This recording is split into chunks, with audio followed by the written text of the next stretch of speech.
Welcome to another high value conversation.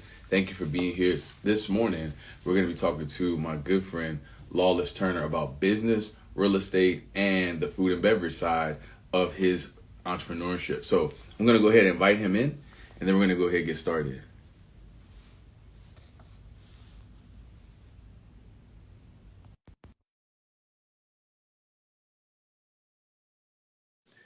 What it takes to build a business, the different levels of structuring your customer base, your foundations, your principles. What is it that you're actually really trying to accomplish through your product?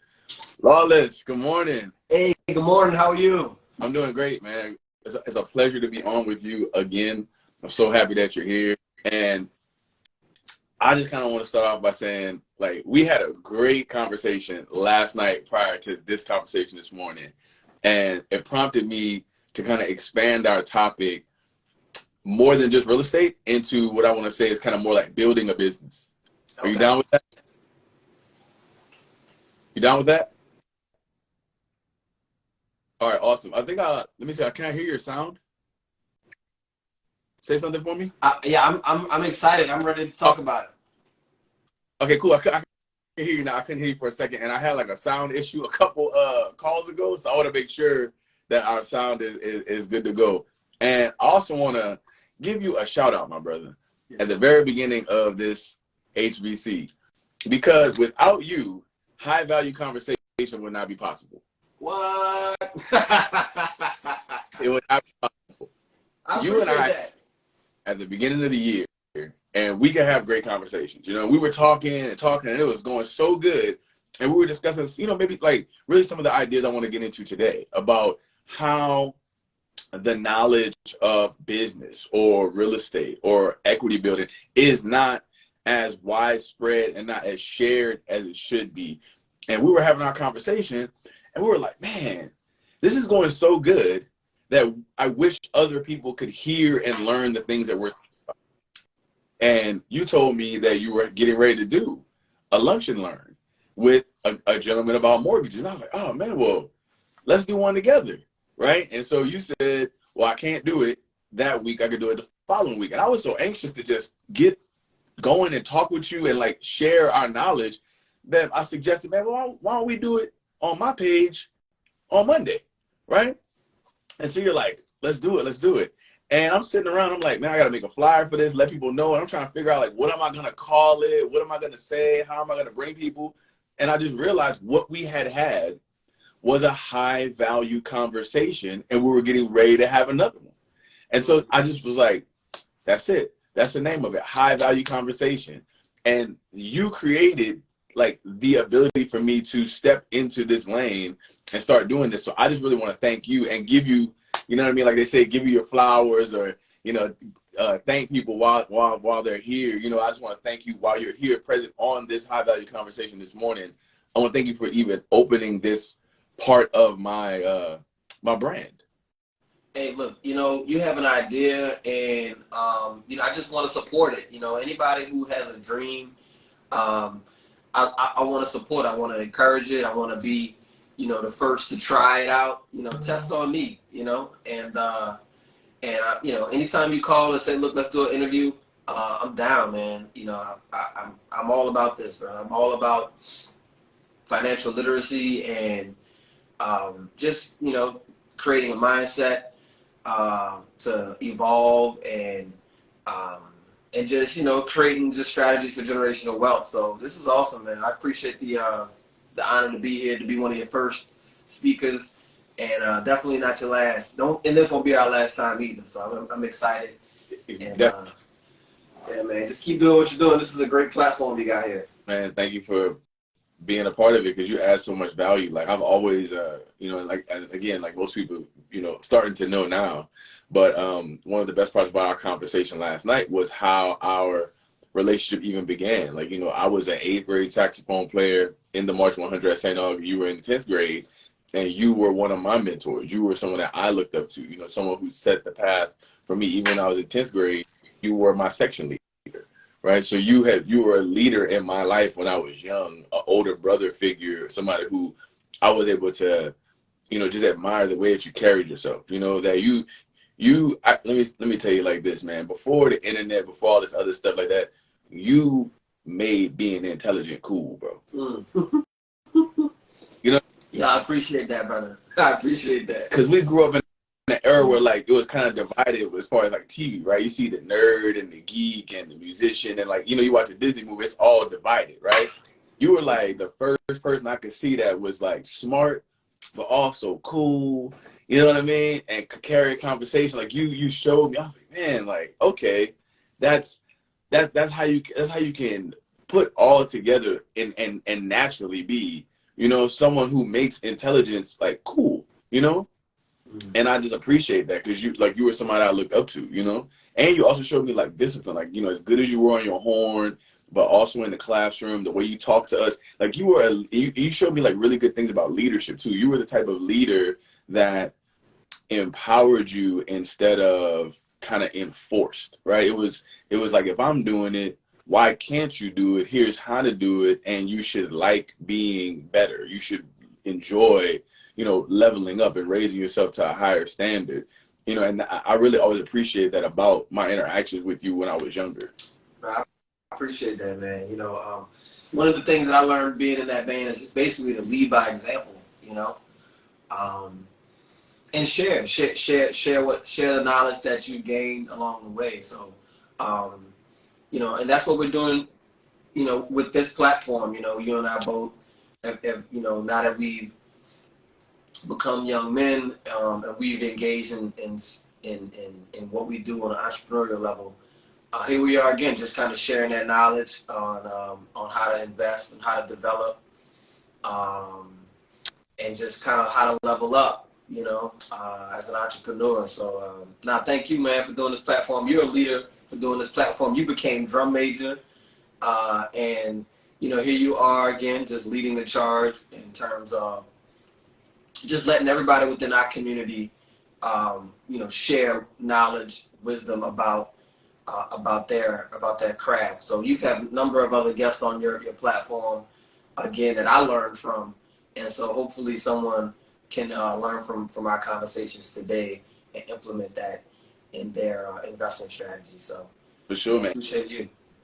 And in their business as well, because I want people know now because I share it, but you also have your food and beverage business, which you're very passionate about. Like real estate is like people say, create multiple streams of income, right? We're entrepreneurs and we use these investments, we use these tools, we use these lanes to bring income in, but then also show others and help others and donate, And so I'm really excited to hear also about your food and beverage business and what it takes to, kind of create and be in that space. Because I remember when I was in high school, I won an entrepreneurship contest, like, making a restaurant. So I always had an interest in like food and food service, but when I got to college and I got into accounting too, and I started learning about inventory and,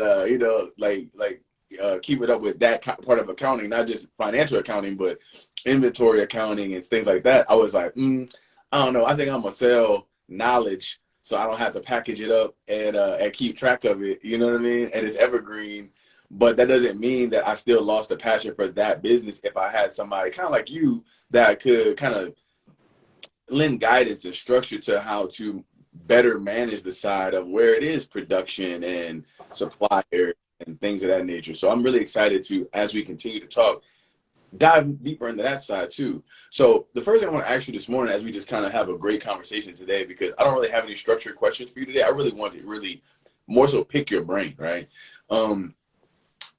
What do you think is the essence of business? Like what drew you instead of just kind of doing something where someone else is creating the opportunity? What makes you continuously pursue business in real estate and in your food and financial? Like, what do you think is the essence of successful business? I think the reason, that's a good question. What's my motivation to be an entrepreneur? For me, it's a multiple different levels. When I'm in the real estate space, I think it really comes down to just expressing myself and just, because in the real estate space, there's different aspects about being a real estate entrepreneur that I enjoy. The reason why I became a real estate entrepreneur is to develop a property, right? And so I wanted to turn a blighted property into property that was move-in ready. I grew up in New Orleans, and I lived around a lot of, I grew up witnessing a lot of blight. And so after Hurricane Katrina, we also saw a lot of devastation to our housing supply. So really the motivation for me, it was to, kind of solve a problem, right? Well, we have these beautiful homes, but, and culturally significant, but they were not in their best shape. So, that's the reason why I jumped into real estate development and became a real estate investor in that regard. When it comes to my food and beverage, my beverage business, I started a business called June Magnolia. It's the champagne of kombucha, and basically I started that business really to express myself creatively and to do something that was really sort of healing for not only myself, but the product itself is actually a healing product, and it taps into helping people, become more resilient in their lives, more stable, And so the reason I created this beverage business was because, I had this side of me that wanted to, make something that tasted good, that wasn't, tart like a traditional kombucha, but something that people would enjoy. And I just find joy in people actually enjoying my product. Whenever someone buys June Magnolia or drinks it, or orders it at a restaurant or a bar, whenever I see those things, it just brings me so much joy that I was able to kind of create something in my mind, something conceptual, and then actually, make it into a physical product. So for me, entrepreneurship is about self-expression. It's about, pursuing what I'm interested in, and doing it on my own terms, and just not being able to, I don't really fit in boxes too well. So I just normally create my own box. Yes, sir. I think you make a really good point. And I think entrepreneurially, I would share with people that listen to us, it's okay to find that struggle between where you have to make a profit and you're doing what you love. You know what I mean? That is, go ahead.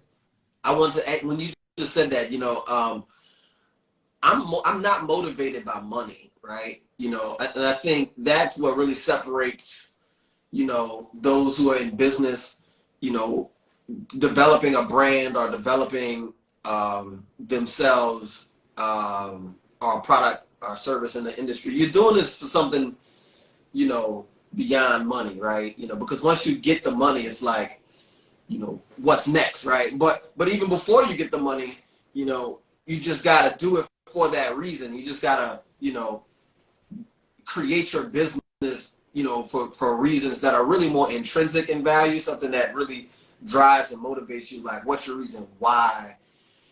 You need to know your why, first and foremost, and just kind of like lean into that, and then the money will follow for sure.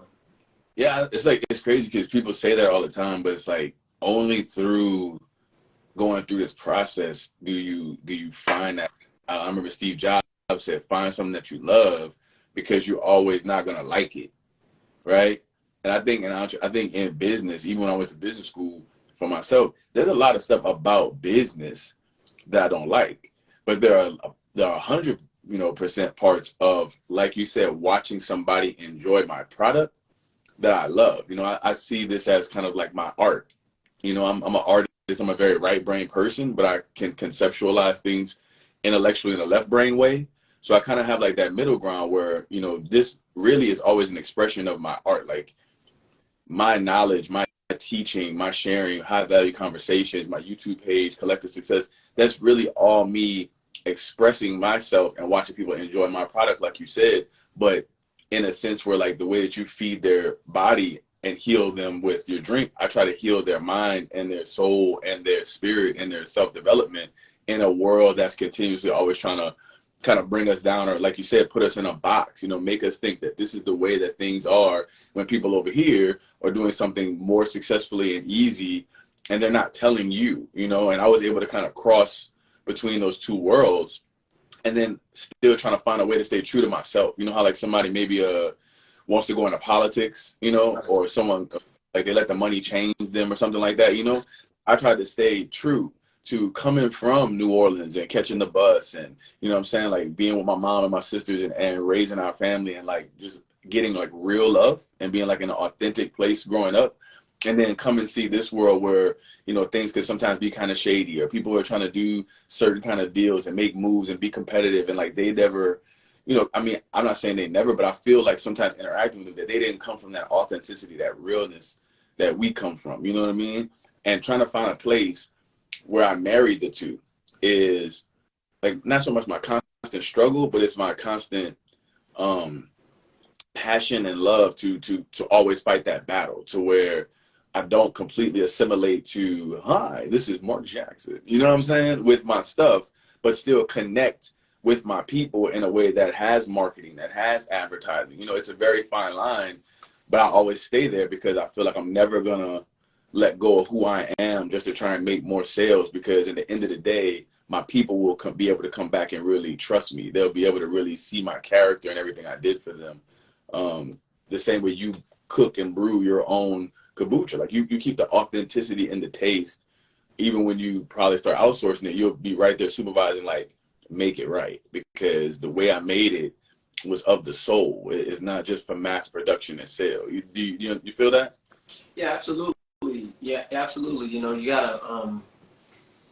you just gotta be real with yourself. Authenticity is very important, and I think that'll carry you through any trials or challenges that this life has set up for you. So you just kind of be true to yourself, and just, you know, it'll just taste better.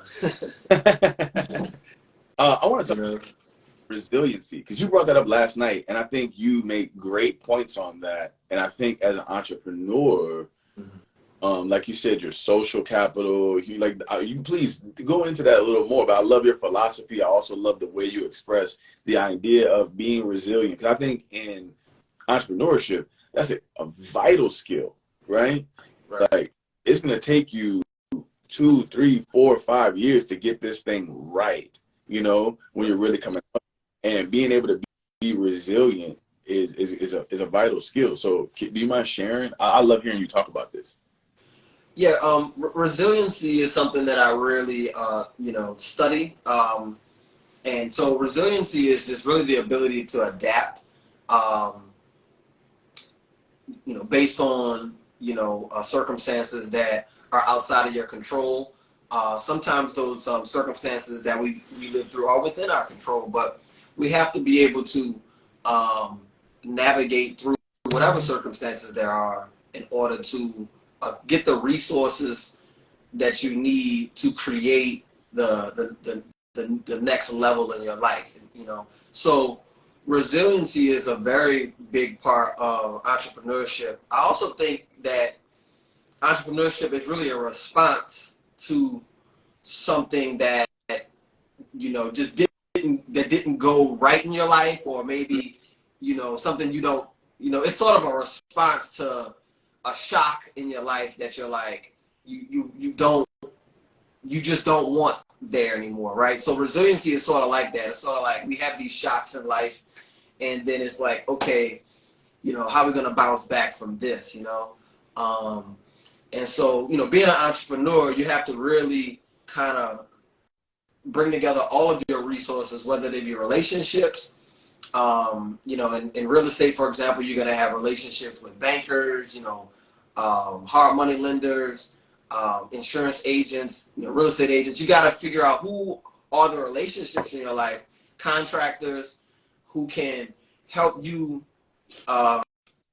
you know, reach the objective that you want, right? So being really resilient is a big part of being an entrepreneur. And once you you know, or you know, reach a certain level of success, you know, that doesn't mean challenges are gonna stop, right? It's sort of like that the concept, more money, more problems. Similar, it's sort of like, you know, we can work out every day. It doesn't mean, you know, every day when we go to the gym and we work out, the workout isn't hard. Nah, the workout is hard every day.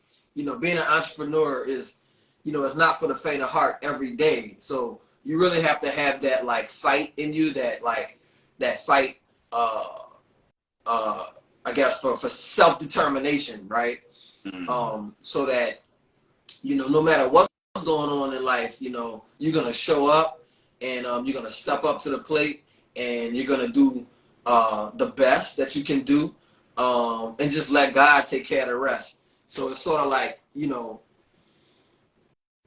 just never say die. Just keep working, never quit, and just resiliency is just such a big part of being an entrepreneur. So if anybody's been through something difficult in life, which we most of us have, all of us are going to go through something difficult in life if we haven't already, then you're already resilient. So it's sort of like using those same adaptive strategies, developing a brand or a business.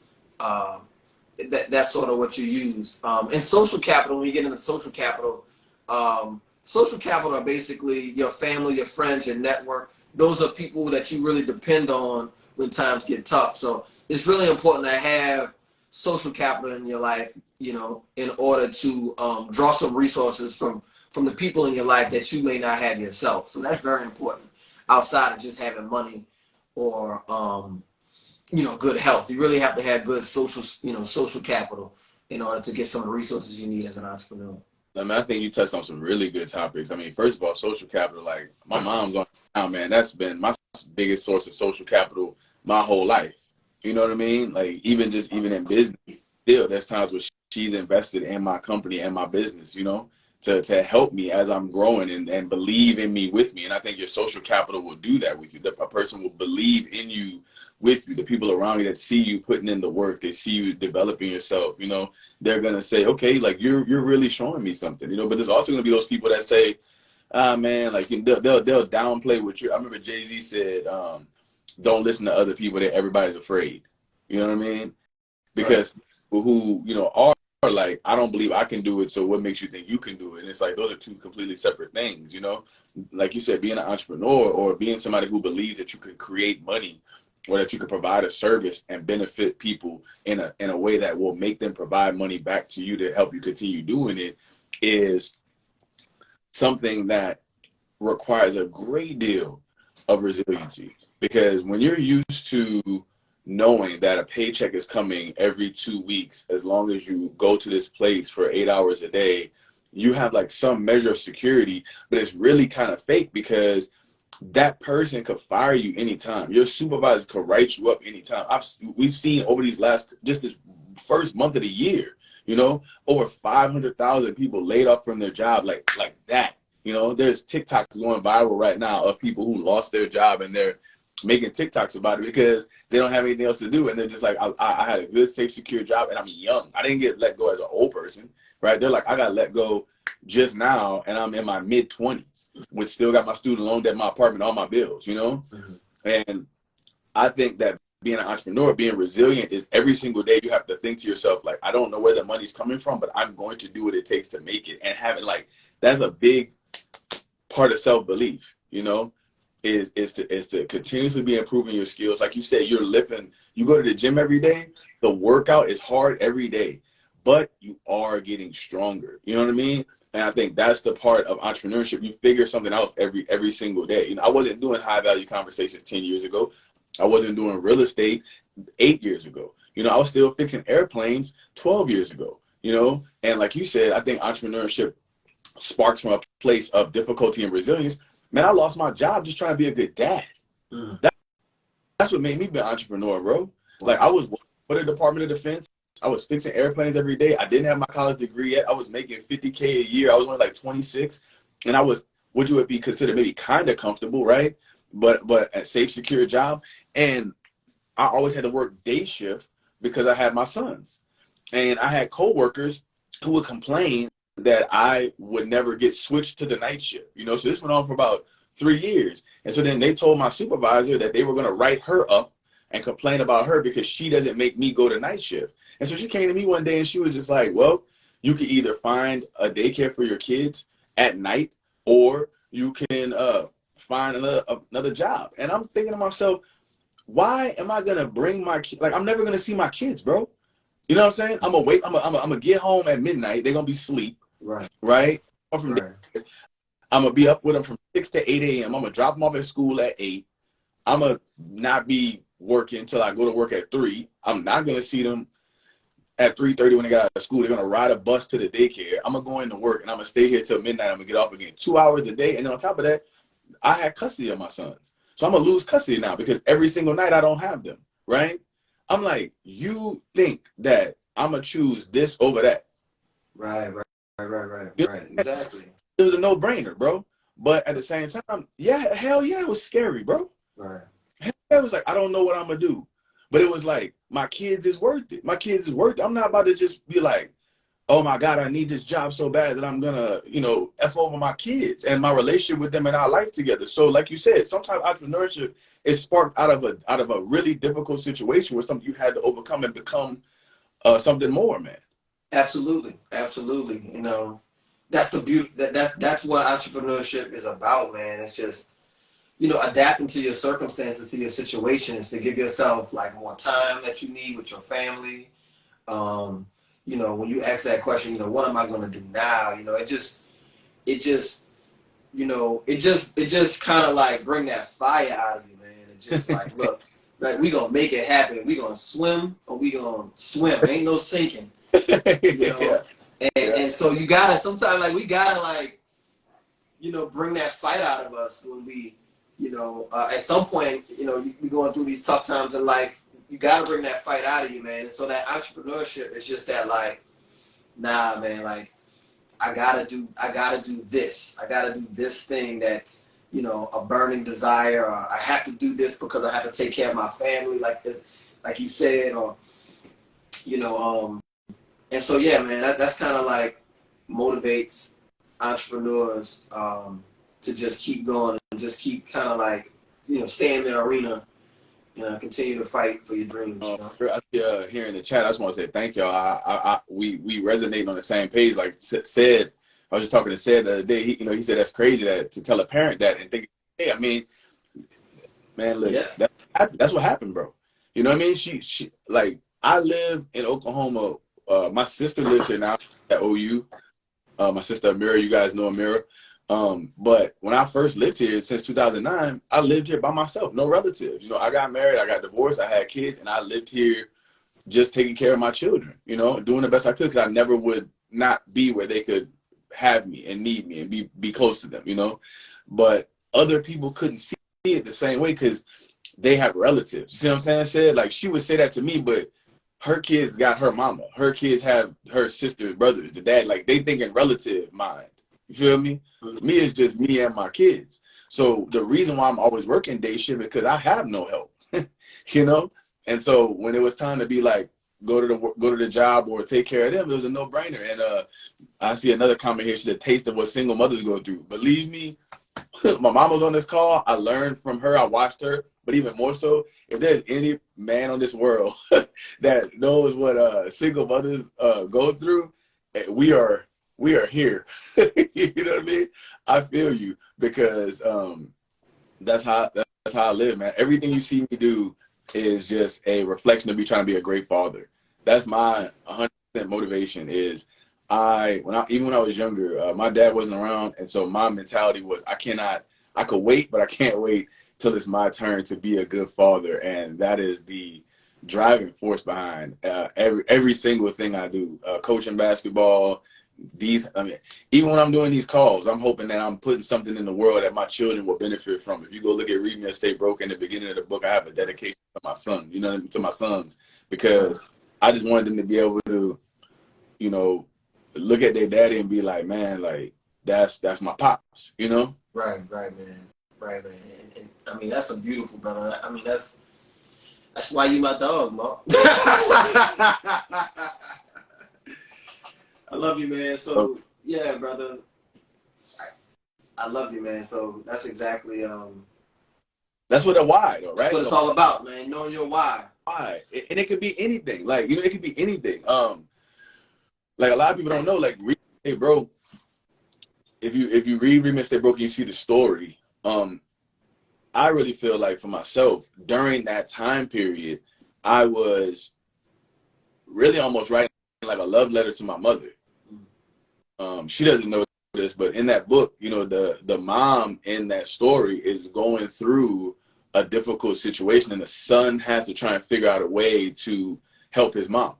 You know what I mean? So people always ask me, like, is it autobiography? It's not an autobiography because I didn't want it to be about me. I was trying to give you knowledge, but where I was able to pull inspiration from and be able to share a good story that people could follow along with, that could connect with, was speaking to my real life experience of watching my mom go through a double lung transplant up until the point where she had the transplant and her recovery after. You know, it was an emotional time for me, and I think that it helped me have a outlet. You know, it gave me some place to put my energy, with watching the number one role model person in my life that I looked up to, be resilient, right? Be so strong and resilient and fight through something that, like, I couldn't even imagine going through. But watching her, I mean, conquer, you know, death, man, you know, like double lung transplant, and come back. And we see her now, you know, dancing, partying, talking to her, having good conversation. It's just like, wow, man, like, you always inspired me, and you still do, you know. And these are the kind of things that I think people can use, like you say, to not only maybe just do something entrepreneurial, but even self-development and the things in life. And that's why I had a conversation with my friend the other day about, you know, artificial intelligence and stuff. It's like, I think that as long as we still continually do things from and of the soul, of emotion, you know, and expressing ourselves as human beings, we'll continue to connect, and we'll continue to create authentic things from authentic places. And that's where the real unity, the collective success comes from. You know what I mean? That interconnected, interpersonal, human part of us, if we're not afraid to express it. You know, sometimes I think the world kind of makes us competitive when we don't have to be. Me and you had a good conversation last night about being cooperative versus competitive, and how much more beneficial that is. And just now you were talking about, like, networking and business and your social network and your human capital. I mean, when we get out the box, as you would say, out the box of, I got to be against this person, I got to make more money than this person, I got to do better than this person. It's like, why are you stopping me from making money? That's not a real thing. You know what I'm saying? Why can't we work together? And that's why I just love being able to connect with you, brother, because you made me better. You've been doing it ever since I was younger, and I just appreciate you being here, because I feel like cooperation and that collective cohesion, that human connection, is what people really can resonate with and tap into, you know? Absolutely. You know, people make the world go round.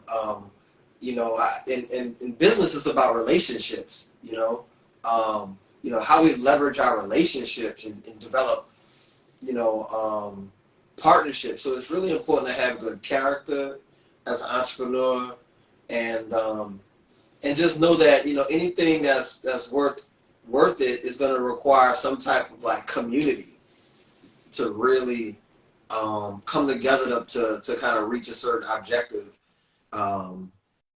So, you know, and that's something we learned from very young, you know, in the band, and, you know, at St. Aug in the March of 100, is that, you know, here we are, we got 100 plus, you know, young men out here.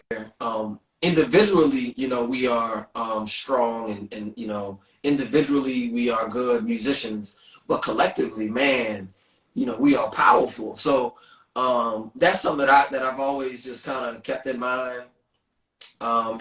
And as I go throughout my businesses, you know, as a real estate developer, you know, and as an investor, you have to collaborate. You know, you will. You know, you have to. It's just a part of the journey, you know, on every level, man.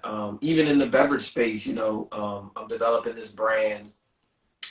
And even in that space, it's gonna require partnership. Any type of endeavor you do is gonna require some type of, like, collaboration. So Last night, and that was really important. It made me think of something that my mom said, but I didn't say it on the call last night. But you just brought it up a while ago when you were talking about people, and I think it hits perfectly right here. She always tells me treat people right. mm-hmm. You know, and last night you said treat people with respect. You know, and Yeah. it's right. You know, it's right there. Like she always would tell me treat people right because you never know who you're talking to. Right. Right. You know, Right. I think that's like it's like nothing even goes with it. It's just such a straightforward philosophy to live by, and I think we get away from that, right? Especially in the culture that we have today. I spend a lot of time on social media because I have online businesses, and you know we're on Instagram right now, right? And there's such a anger, bro. There's such an ability to criticize without like I call it a leg to stand on. I remember back when we was like younger. In order to be able to say something about what somebody was doing, you low-key needed to be able to do it equally or better, right? Mm-hmm. It wasn't just everybody get to just take a dump on everybody however they feeling because they having a bad day or something like that, you know? And I think the more we can resist that kind of living, the better off we'll be. You know, the more we don't let things draw us in to make negative comments for no reason or to be in a negative space, because it's almost like a battery, right? It's positive or negative. If you're doing something negative, you're not just putting it out. You know, it has to come from yourself to be able to do it. So you're kind of turning your energy to a negative space before you do it. So I think, you know, sometimes I talk to people that I'm coaching or people that I'm helping accomplish things in life, and I have to tell them, like, why don't we look at this in the best possible way versus the negative way? You know, like they're getting ready to do something like public speaking, and they're wondering if people are going to criticize them, or people are going to think they look stupid or sound stupid, or they're getting ready to try and do a business deal, but they're scared to, you know, talk to the person or reach out or ask because they think the person is going to say no. I'm like, well, let's reverse it, right? I think the culture has you more feeling that fearful way than the, you know what I mean? You're afraid of what you're seeing happening versus what's going to happen to you. That's not a prediction of what's going to happen to you. So let's move in a positive space, you know. And I think that you'll get better results, you know, like you said, reaching out to people, networking, tapping into your network, bringing people into what you're doing. Don't be afraid to say, hey, I'm doing this. What do you think about it, right? And if they give you some constructive criticism, don't take it as them trying to tear you down. Don't take it as them trying to, right? They really might be trying to help. Like you were giving me some good positive advice about collective success last night. Why isn't that okay for you to help me modify and shape my vision and help me create what I want to create?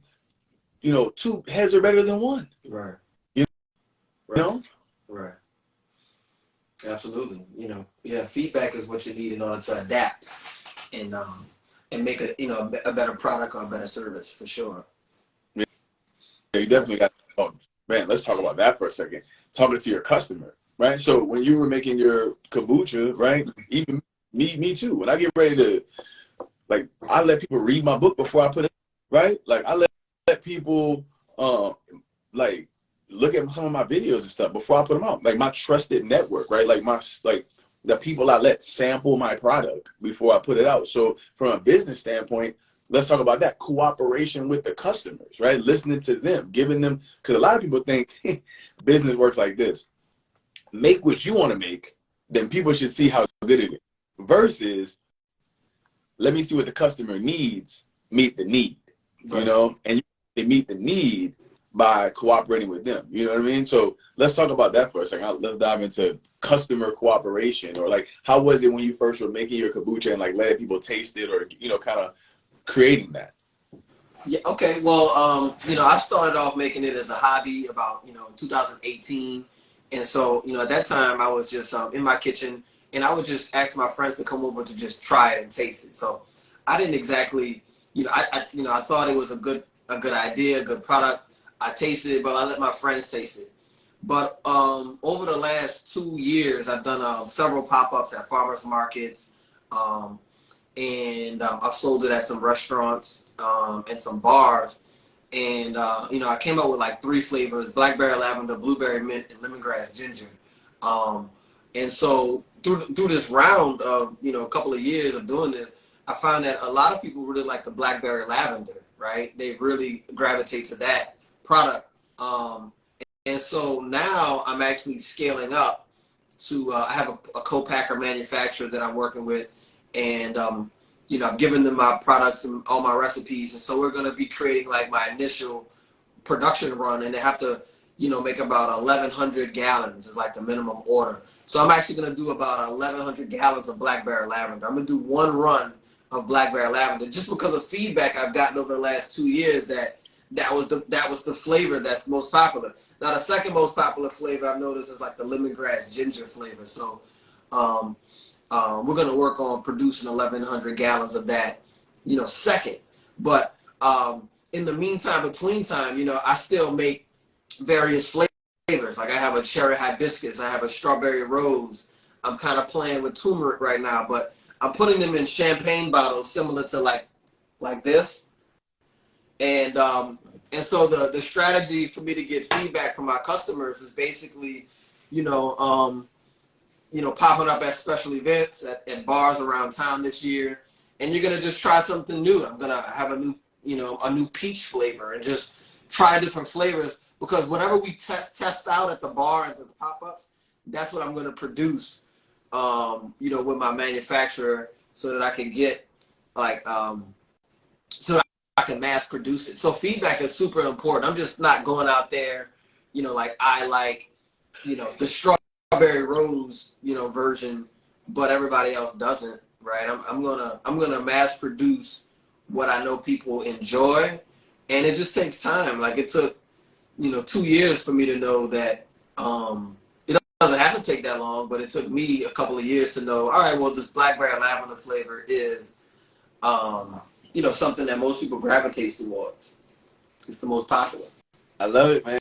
Because like that's almost one of those secret things about business that you learn in the time that you learn it, going through it, and it may feel like failure when it's not, right? And I think that that's what these high value conversations are about. Is like what we went through, how we went through it, how you can go through it, because what doesn't kill you makes you stronger. You know what I mean? And you start to understand like how business works. Like say for instance, like you said, strawberry rose was your favorite. What if you were like, drink this?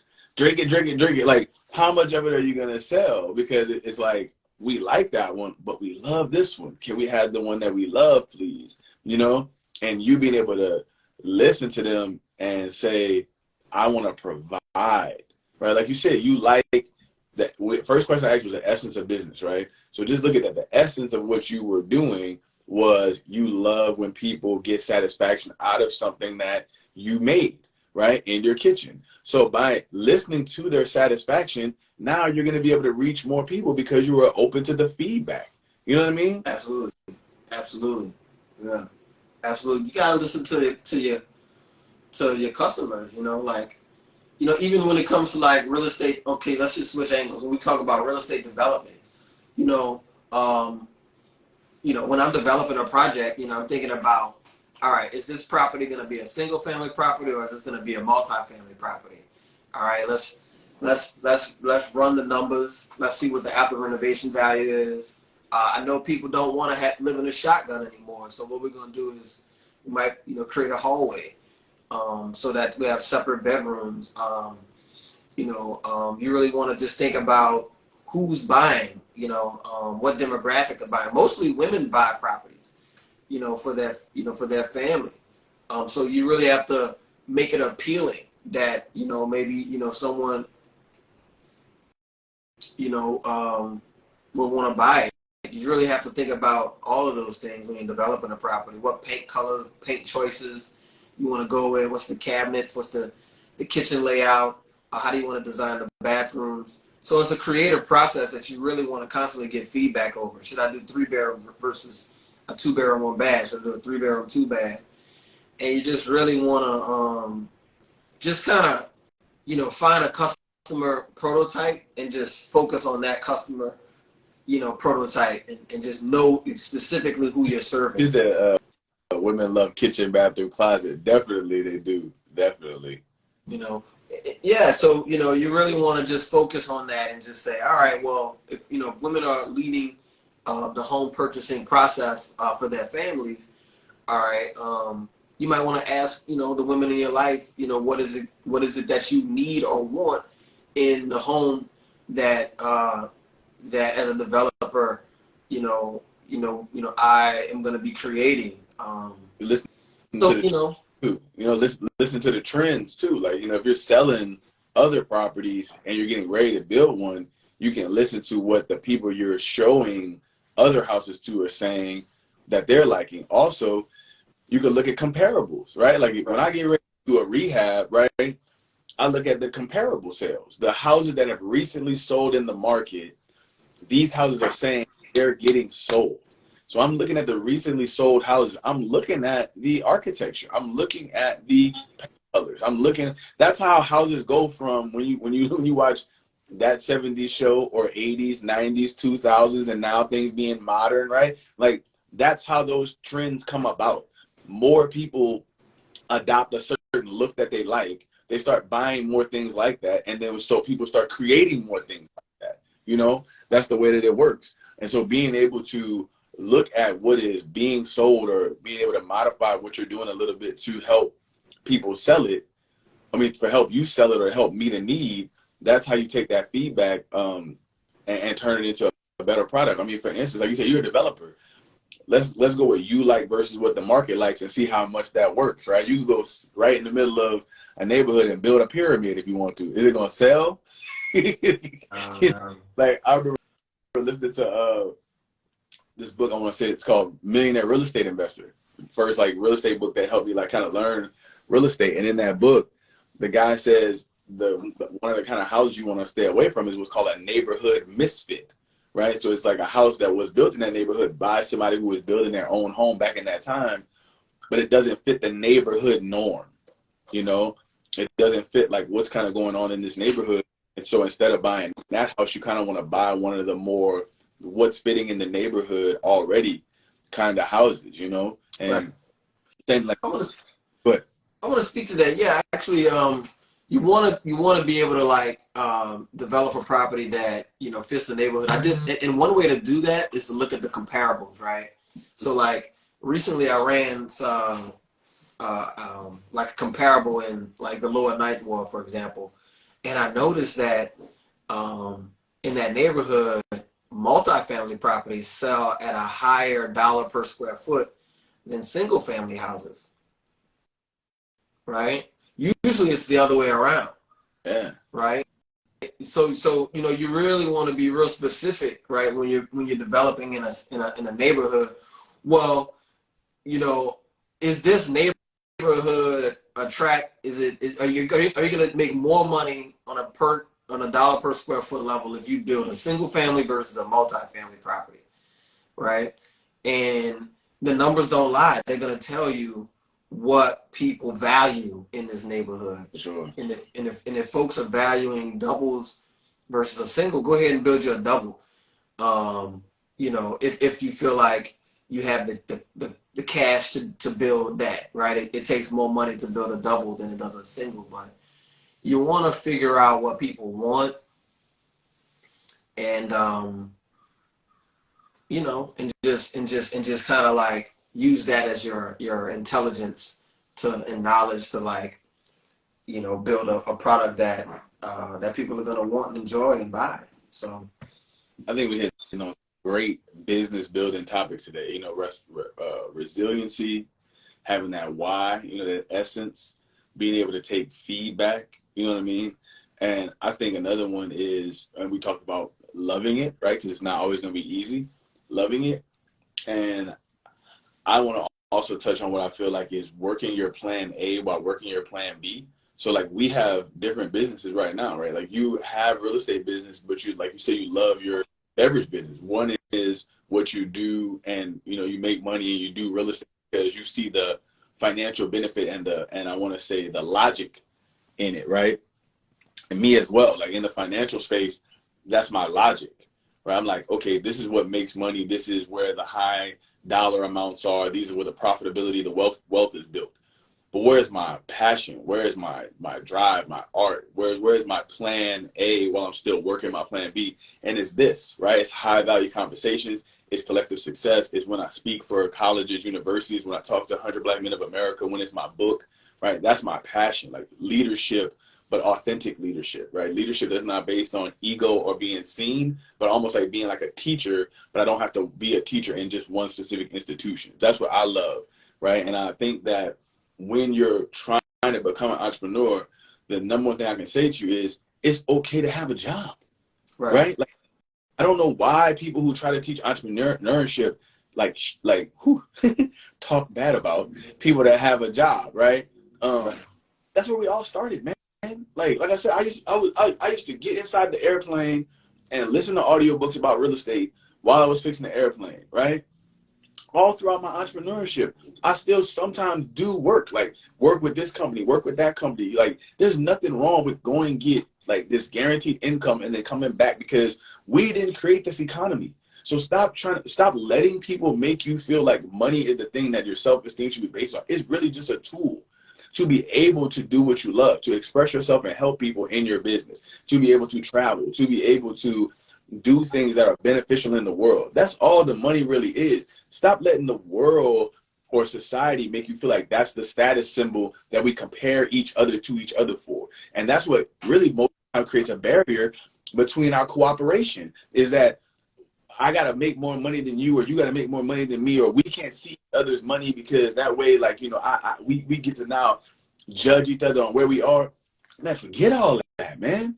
Like, you got to be able to say, I'm doing something that I want to do. So, you know, I think money is really just there to get you what you want. It shouldn't be used as a comparative tool. You see what I'm saying? Like, if I only want a 3-bedroom ranch house and I only want a Honda Civic, and then after that, I'm going to save 300, 400, 500 racks, and I'm going to just live with the things I like, and I'm still be wealthy behind the scenes, that's good. You don't have to have a big old mansion where everybody can pull up and be like, oh, I can already tell that you have money. Who needs to tell, right? Do you want the things or the money? So all I'm saying is, when it comes to working your plan A and working your plan B and being able to create entrepreneurship, if you want to, become an entrepreneur, because there's something inside of you that is not currently existing in the world that you can do better, or that does not exist, and be the one that brings it to us, right?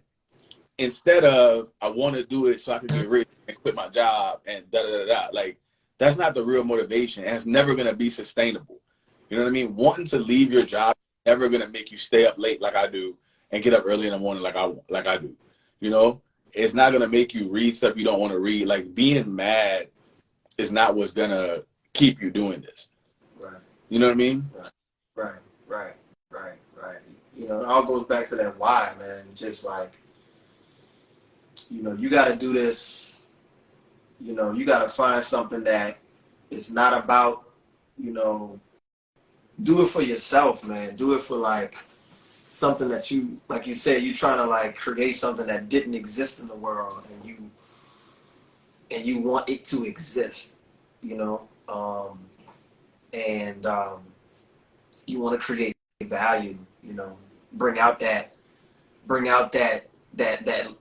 vision that you have inside, or and that's it, you know what I mean?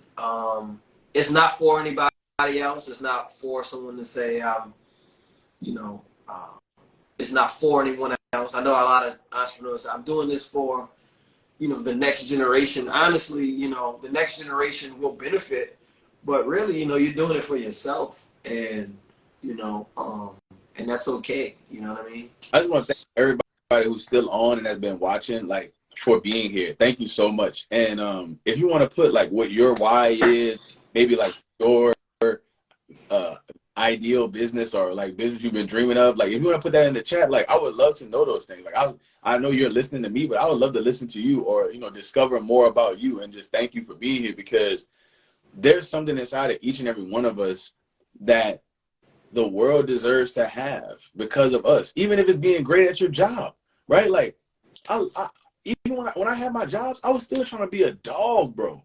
You know what I'm saying? Like, it just was like that. Like, When I was on saxophone, I wanted to be a drum major. When I was at Whole Foods, I wanted to be a supervisor. When I was in the Air Force, I wanted to be an airman leader. You know, it's just like that for me, man, because I know that I can help other people accomplish stuff. Like I never liked being the leader because I made people follow me. That was like, it never had that. Like I don't know how to describe it, man, but it never had that in it for me.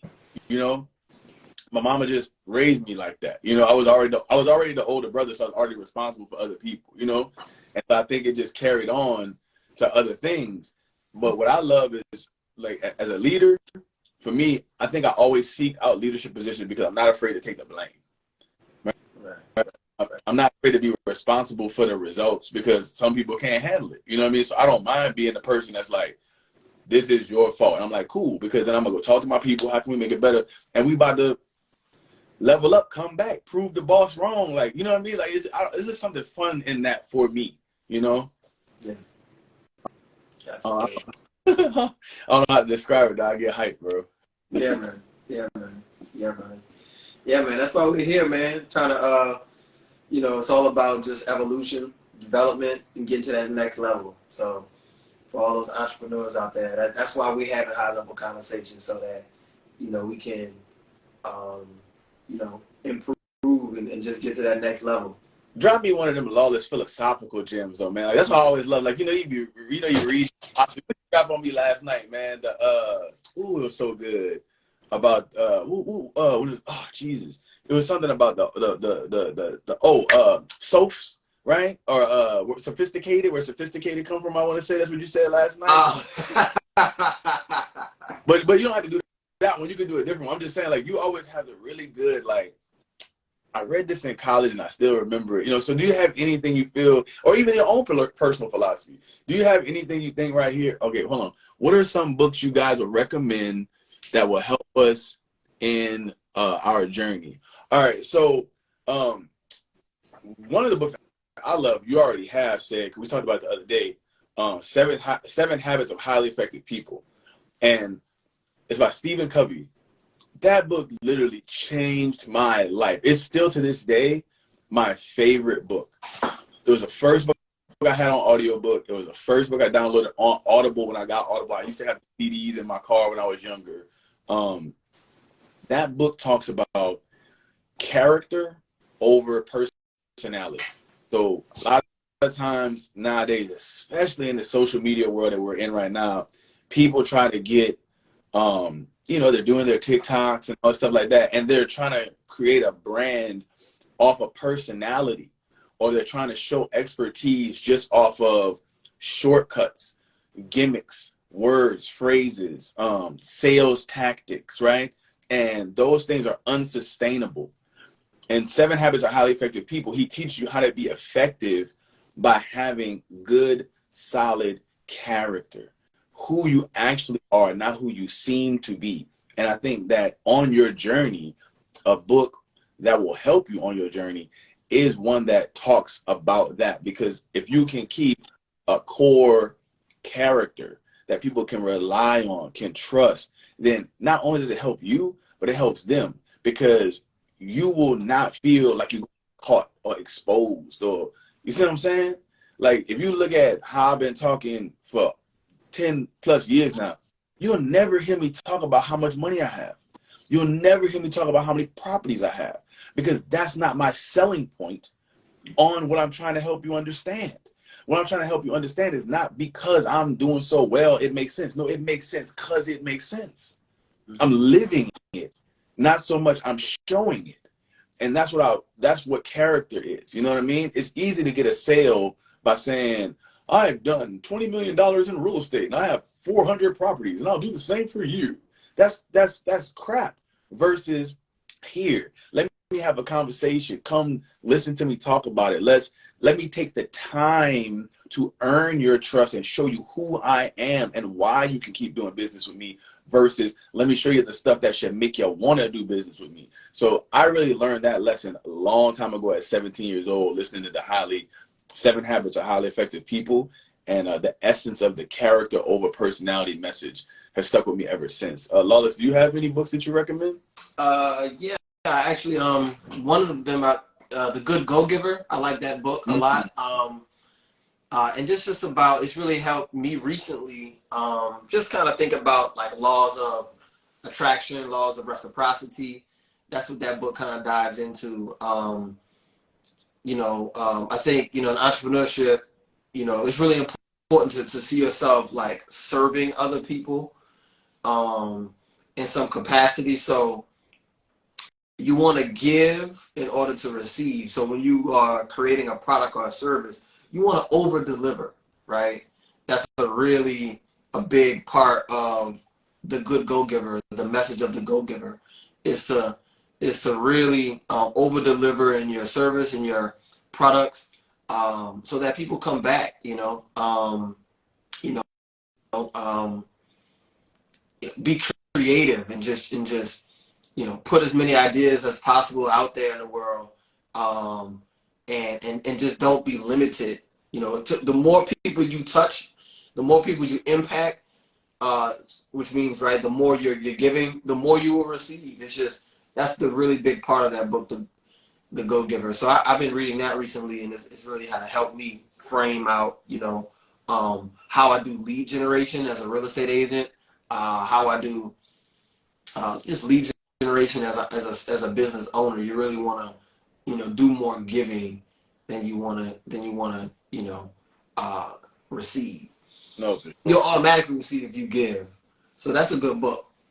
No, man, I love the go-giver. And like you said, the law of reciprocity, being able to put it out there. Mm-hmm. And that's what social media should be, but most of the time it's not, right? You should be adding value and putting, like you said, out there services and what you want people to be able to enjoy, and then them enjoying that sample. Kind of like when we used to walk around Sam's as a kid, when they had the little lady with the samples down at the end of the aisle, you get like, okay, that's kind of good. Where are those at?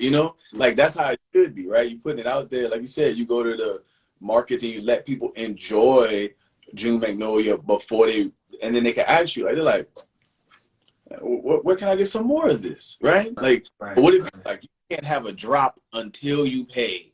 It's like how do you penetrate the market? How do you then get your feedback? How do you find out that blueberry is or I think you said blackberry is the flavor that they love, right? Right. So, and we have really dropped some gems this morning. I always love talking to you, brother. Like you uplift me. You have great energy. Like I feel smarter every time I talk to you, and I'm just grateful, brother. Same here, man. I'm always, like I said, you're a light, man, and you got that uplifting spirit. You just really, like I said, using your leadership to to basically, lift other people up, man. And I think that's really valuable. And I just love what you're doing in our community. I'm gonna always keep following, high value conversations. And I'm here, man. Whenever we're brothers for life. So, you stuck with me, Mark. I'm trying to stay stuck with you, brother. You already, since I was standing beside you on the fourth wave. You're stuck with me, Mark. So, yeah, man. This has been great. Love you, bro. I appreciate you, man. I'm gonna get this one up on YouTube and chop you up some clips, and then, like I said, we'll get back in March, man. I got some spots in March. Like I want to keep talking to you because you, like, as your business keeps evolving and you keep having new experiences, and I really want to follow up with you as you continue to get that first distribution order out. Like really, yeah, man. Like I'm happy that we're along for the ride. Like everyone who's here today and us, like being along for the ride of that journey is going to be so amazing. Because when I see somebody popping open one of those, in a locker room after a championship game or something like that, I'm be like, hey, like, Yeah. Because I was talking to my sister the other day. People are starting to kind of move away from alcohol. Like, they're like, even if you see the new commercials with Ant-Man, he's having like Heinekens that are alcohol free. Yeah. So like even alcohol companies are having to start to sell like non-alcoholic beverages because people are moving more towards health. And so I think your drink is going to, like you said, start to get more in that healthy drinking space of consuming things that are more beneficial to me, instead of just something that's like, oh, like I'm, popping a Coke all the time. You're going to get something that's, delicious and empowering. So I'm telling you right now, man, I don't see a day when, Pelican players ain't hitting 2 June Magnolias together after the game. Like, man, It's, oh man, that's gonna be beautiful, brother. I'm working on it. It's as you know, this is a process, right? Nothing's perfect. I'm still, making it in my kitchen right now, and throughout this next couple of months, I'll do a few pop-up runs, so folks can taste it. But man, once I get that production run in place, which should be in place, by June, I think I should have, my production run done by then. But I can't wait until, like I said, like Pelicans players drinking it, and I can really tap into focusing on marketing Definitely in a major way. But it's all one big process, and I'm happy to share the process. But I'm telling you, man, the flavor of your kitchen is always going to come through, though, and that's the most important part. Like right now, I'm on an iPhone, right, bro? Steve Jobs started in the garage, right? Like he was in the kitchen too. There wasn't just like, oh, boom, there's iPhones, right? They had to be back when no one was watching, no one else believed, just him and his friends. Like, we can make this happen, And I think that's the same beauty in what we're doing here and what you're doing and anybody else. When you're doing your entrepreneurial steps, it's okay when you're by yourself in the beginning. That's where it's supposed to be at, because the story is what's going to really sell later on. When you get to write that bio on your website, and I remember when I first went home and I thought about I should do this, and I made my first t-shirt, or I made my first drink, or I cooked my first recipe, or I built my first, like, that is the essence of why people will enjoy your product. They had a guy a while back, he said that people don't buy what you do, they buy why you do it. Right. Right. Right. All right, big dog. Yes, Mark. I appreciate you, man. All right, man. You have a good day. Later.